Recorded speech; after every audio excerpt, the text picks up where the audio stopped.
Welcome back after the break. और break पर जाने से पहले हम बात कर रहे थे कि स्कूल्स कब खुलेंगे, और ज़्यादा हम स्टेक होल्डर्स की बात करते हैं जो उनसे जुड़े हैं, जैसे कि वैन ड्राइवर्स ज़ाहिर काफ़ी अर्से से परेशान हैं, लॉकडाउन है, उनका कारोबार अगर मैं कहूँ या उसका रोज़गार कहूँ तो वो बिल्कुल ना होने के बराबर है। क्योंकि ज़ाहिर है पहले वो सुबह बच्चों को लेते थे, स्कूल ड्रॉप करते थे, फिर दोपहर में उनको वापस घर ड्रॉप करना, यही उनका दिन भर की रोज़ी का एक ज़रिया होता था। अच्छा, एक ये मामला है। दूसरा मामला ये है कि अब इनकी निगाहें टिकी है कि स्कूल्स कब खुलेंगे, और जब स्कूल्स खुलेंगे तो फिर इनके पास सवारी कम होगी, काम ज़्यादा होगा, और वो भी तुक्का लगेगा। बड़ी हद तक ऐसा है। फिर भी इनको इंतजार है कि जल्द से जल्द स्कूल खुल जाए। 3 माह से जो ड्राइवर घर बैठे थे, अब वो बहुत पर उम्मीद है। मुल्तान से इसी के ऊपर हम आपको मुफ्त खालिद की रिपोर्ट दिखाते हैं। काम में 3 माह से ज्यादा का अर्सा गुजर जाने के बावजूद स्कूल और कॉलेज बंद है। ऐसे में बच्चों को स्कूल से ले जाने वाले ड्राइवर और वैन मालकान शदीद मुश्किलात से दो चार हो चुके हैं। प्राइवेट स्कूल मालकान ने हुकूमत को 15 अगस्त से अल्टीमेटम दिया है कि वो स्कूल खोल देंगे।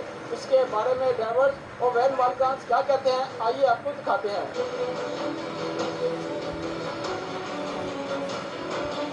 वो हमें यानी कि गाड़ी का रेंट देते थे, किराया देते थे। जब से ये लॉकडाउन हुआ है, स्कूल बंद हुए हैं, तो हमारी गाड़ियाँ ऐसे खंडारा बनी पड़ी है। हमारा सारा गाड़ी का सिस्टम चलता है, 3-3 4-4 बच्चे हैं, तो लिहाजा जब से ये लॉकडाउन हुआ है गाड़ियाँ भी ठहर गई हैं और स्कूल भी बंद हो गए।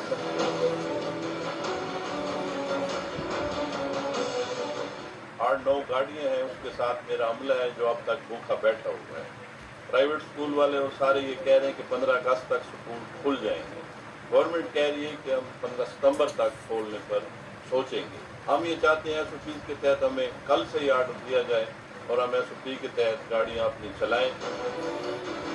वैन मालकान का कहना है कि प्राइवेट स्कूल खोलने का हुक्म किसी नेमत से कम नहीं, इनसे इनके घर का चूल्हा चल सकेगा। लेकिन अब देखना यह होगा कि 15 अगस्त से हुकूमत प्राइवेट स्कूल खोलने का ऐलान करती है या नहीं। कैमरामैन अकबर खोकर के साथ मोहसिन अली, समा, मुल्तान। जनाब, कोरोना और फिर उसके बाद में स्कूल्स की सिचुएशन, उससे जुड़े हुए लोग सिचुएशन, उनकी सूरत हाल हमने आपके सामने रखी। अब सवाल ये है कि अगर हम पंजाब का तस्करा करें तो क्या पंजाब में कोरोना कंट्रोल में आ गया है?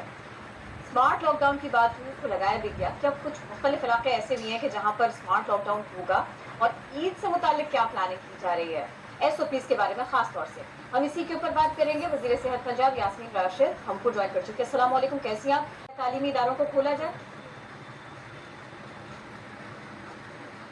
मेरा ख्याल है जो एक बहुत अहम ऐलान जो है वो शफ़क़त महमूद साहब ने किया था कि नेशनल लेवल के हमें कोशिश करनी चाहिए कि 15 सितंबर तक सब स्कूल खुल जाएं और कॉलेजेस भी खोल दिए जाएं।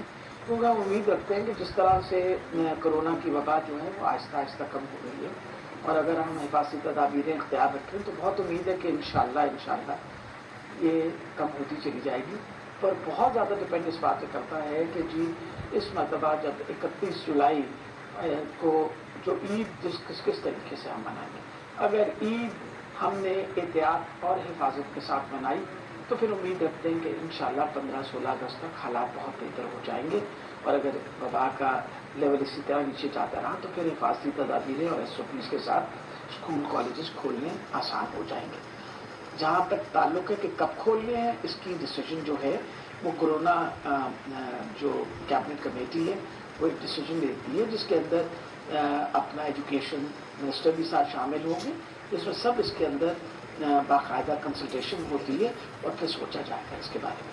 ठीक, यानी वो नेशनल लेवल पर ही ऐलान होगा, जिस तरह से पहले कहा गया कि 15 सितंबर तक खोले जा सकते हैं कंसिडरिंग द फैक्ट कि सिचुएशन वाकई कंट्रोल में। डॉक्टर साहब, लेकिन ये फरमाइएगा कि अभी कुछ देर पहले काशिफ साहब भी हमसे जब बात कर रहे थे तो ज़ाहिर है जिनका ये मौक़िफ़ रहा हो कि स्कूल क्योंकि इंटरनेशनल एग्जाम्पल्स देते हैं कि वहाँ पर खुल चुके हैं तो वो कहते हैं यहाँ भी खोल दी जाए।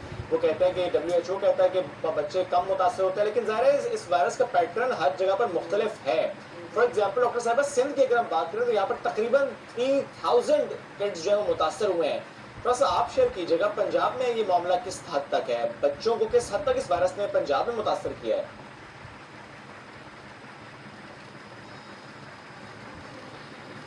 मेरे इतला के मुताबिक, क्योंकि मेरे पास तो जो ज़्यादा इतला आई है वो चिल्ड्रन हॉस्पिटल से आई है, तो तादाद कंपैरेटिवली कम है। अच्छा, जून के वक्त में करीबन रोज़ाना 10,000 टेस्ट हो गए थे, अब इसकी तादाद 7,000 तक हो गई है। इसकी वजह क्या है? क्या